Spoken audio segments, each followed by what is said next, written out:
je gaspille mon temps à réagir à Emmanuel Macron, Dominique de Villepin, Benjamin Stora, Jacques Attali et autres. Tellement compliqué, c'est tellement complexe à démêler, que je suis obligé d'accélérer là. Je suis accéléré. Je synthétise.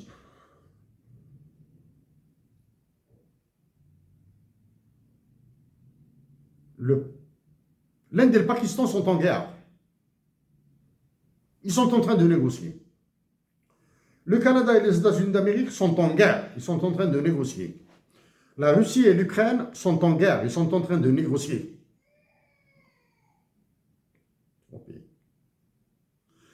La Russie et l'Ukraine négocient en Turquie. Okay. Combien de réunions, combien de rencontres entre les militaires du Mali et les militaires algériens se sont produites? Combien de rencontres entre celui qui dirige, qui est à la présidence de la République de l'Algérie, à Al-Moradi à Alger, combien de fois a-t-il rencontré le dirigeant du Niger, le général Chiani? Combien de fois a-t-il rencontré ceux du Sénégal? Combien de fois a-t-il rencontré le général Goïta du Mali? Combien de fois a-t-il rencontré le capitaine qui dirige le Burkina Faso? Ce capitaine du Burkina Faso, Ibrahim Keïta. Hein? Il est en train de s'enfoncer lui aussi, là. Il s'enfonce, il est en train de faire des vagues au lieu de libérer son peuple, au lieu d'ordonner l'abandon du franc CFA immédiatement. Bref.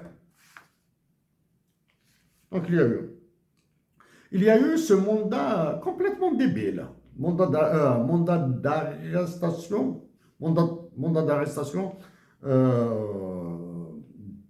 via Interpol demandé par l'Algérie. L'arrestation de Kamal Daoud. Kamal Daoud est venu dans les bagages d'Emmanuel Macron à Alger. Ils ont fait un tour, un village des Daoud, je sais pas moi quoi, à Saint-Pierre, à Oran, là. On fait tour. Il est dans le confort. Kamal Daoud, c'est à vous que je m'adresse. Vous êtes un objet de manipulation des généraux, de Macron, etc. Ils vous manipulent parce que vous êtes insignifiant.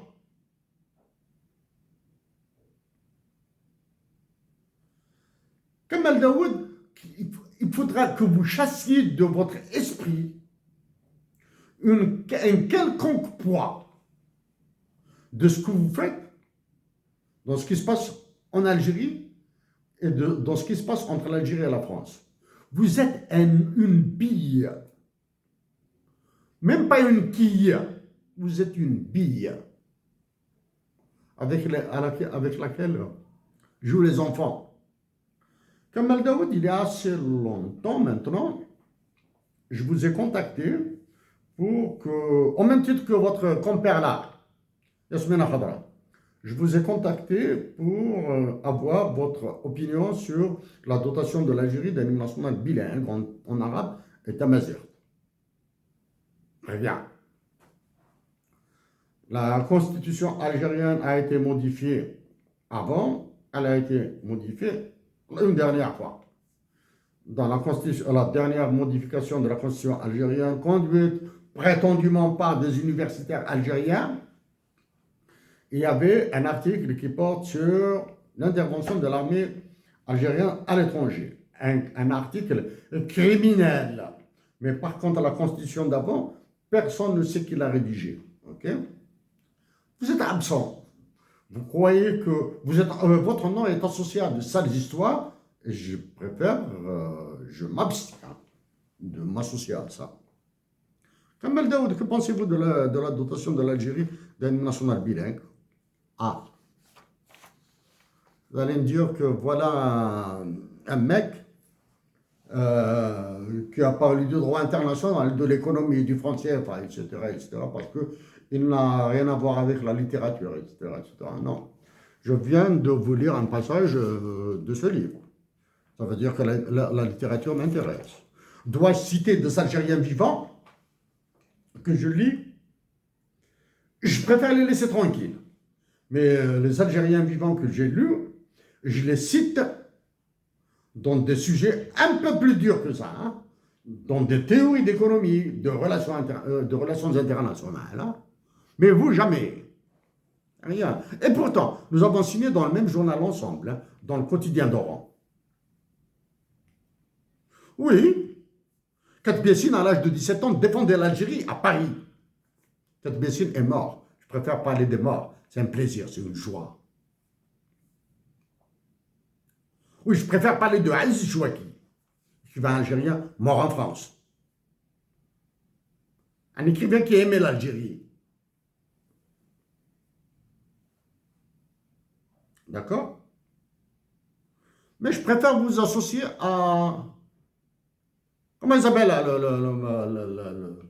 l'écrivain marocain là, hein? Belgeloun. Tahar Belgeloun. Vous êtes du même calibre là. Vous êtes dans la même truc là. Même truc insignifiant, etc. Donc, tous les détenus politiques doivent être libérés. Ça, c'est la première. Ça, c'est pour permettre, même aux généraux qui contrôlent l'Algérie, de respirer. Là. Ils sont en train d'étouffer. Hein. L'actuel prétentieux dirigeant de l'état-major de l'armée algérienne doit partir chez lui, là. Il y a aussi les généraux qui contrôlent la Banque d'Algérie, les généraux qui contrôlent l'aviation, les généraux qui contrôlent le CERIST doivent partir. Parce qu'ils ont montré leur faiblesse et leur peur. Ce ne sont pas avec des généraux peureux que l'Algérie s'en sortira. Le général américain, l'anglais, là, il vous a fait romper. Par contre, celui, le militaire, le capitaine du militaire, du Burkina Faso, a osé l'affronter. A osé l'affronter, du moins dire ce qu'il pense. Je vous signale que les généraux en Algérie, on dirait, sont produits par des lapines. La production de généraux en Algérie est une production de lapines. Chaque jour, chaque 6 mois, on peut avoir un général. Le secrétaire d'État à la défense des États-Unis d'Amérique a dit qu'il va supprimer 20% des généraux les plus hauts gradés de l'armée américaine.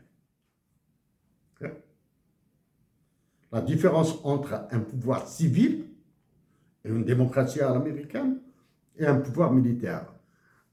Un animateur de télévision, ancien militaire lui-même, pas général, a dit qu'il va supprimer 20% des officiers généraux de l'armée américaine. En Algérie, le 5 juillet prochain, on aura 250 autres généraux. Donc, il n'y a pas peut-être une arme. Bon, maintenant le Mali, le Niger, là, le Mali, le Niger et le Burkina commencent à nous rattraper là. Ils ont autant de militaires en prison qu'en Algérie.